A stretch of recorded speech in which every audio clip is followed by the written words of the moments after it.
What if the kid eating the free school lunch was always meant to feed an entire nation? They told him boys from trailer parks don't make it. He kept that note in his wallet as motivation.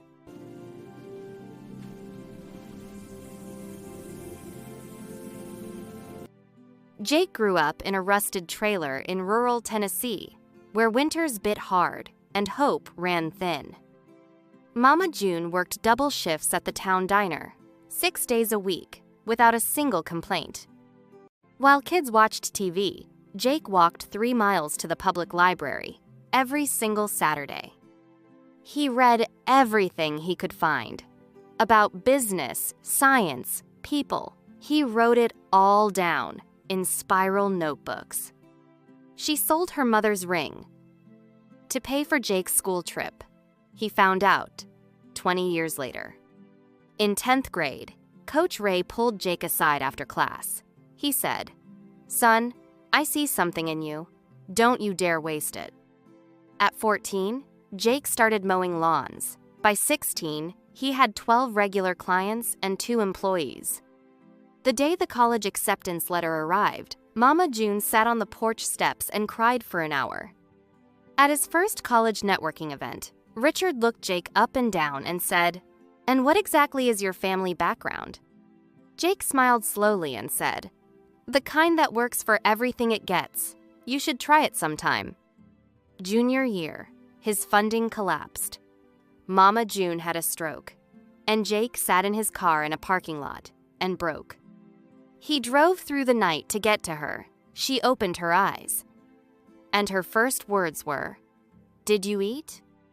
She squeezed his hand and whispered, "Jake, you did not come this far. To only come this far." He took 3 jobs. He slept 4 hours a night. He finished his degree and kept every single promise he ever made to himself.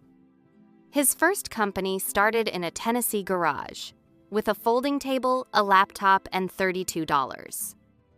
A Nashville investor gave him his first check. Jake stared at it for a long time, then called Coach Ray.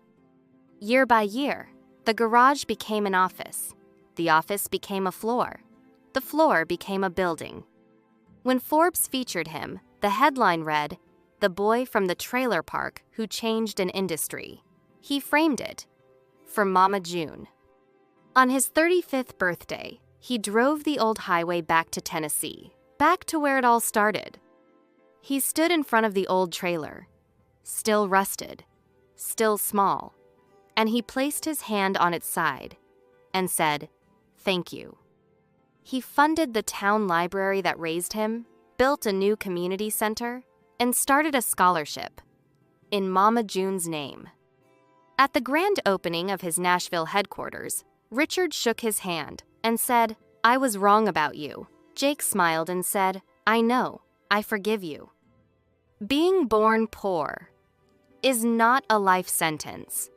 It is a starting line. And the ones who run from it hardest are often the ones who change the world. Tales by Darla, where every American road, no matter how rough, leads somewhere worth going.